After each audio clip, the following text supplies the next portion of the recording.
Oh no! A disclaimer! What are we gonna do? The following video is a video review, obviously, meant for informational purposes for people who are curious to know about certain things.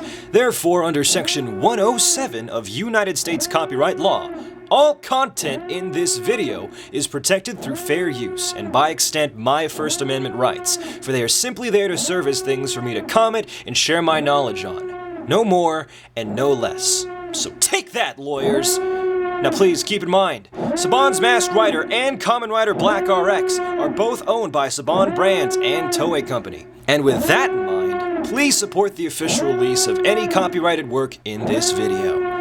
Enjoy. Hi everyone, this is Speed Racer Flubber coming at you with yet again another video review, and gotta love that variety, huh? Anyway, what I have right in front of me is, well, you have eyes, and you saw the title, so yeah, but in the case that you're a dumbass, or if you're blind and somehow stumbled upon this video, for whatever reason, I don't know if that's even possible, this is the Masked Rider Ecto Accelerator and Ecto Wrist Communicator from Bandai.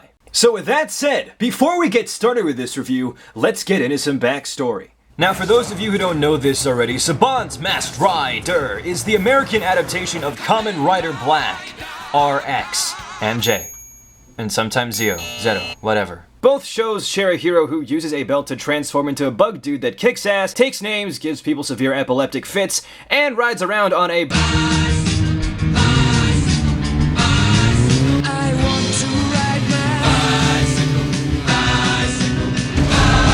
Also, the Ecto Accelerator was called the Sunriser in Kamen Rider Black RX because Kamen Rider Black RX is solar powered, and to become more powerful, he had to unleash the power of the sun. Sunny D, motherfucker. Oh yeah, the wrist communicator.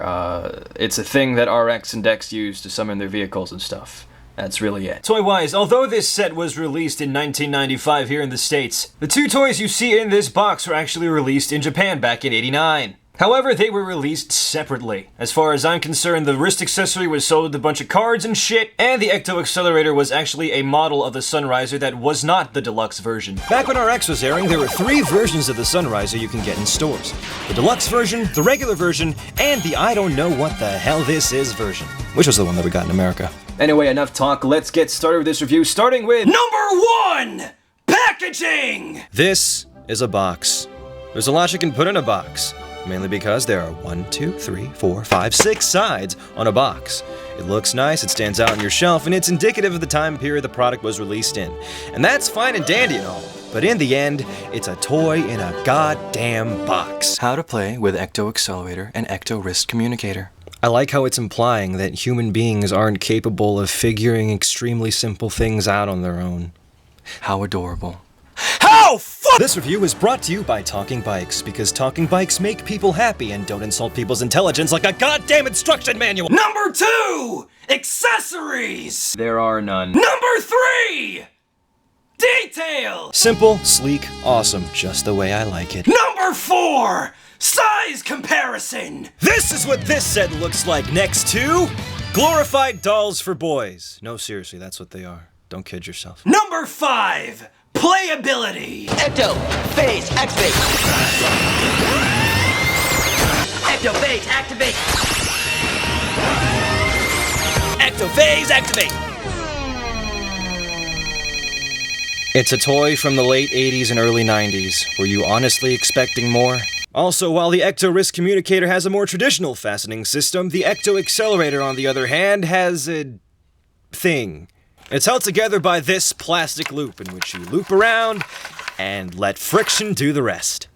Obviously, there really isn't much to say about this toy overall other than the fact that it flips down and it beeps, and there's a piece of plastic that you can wrap around your wrist so you can reenact whatever the hell you want from Saban's Masked Rider or Kamen Rider Black RX. It's a really, really simple toy, but that's sort of why I like it. Well, that, and I'm a huge fan of Saban's Masked Rider and Kamen Rider Black RX, and yes, it's possible to like both shows at the same time, but that's for another time.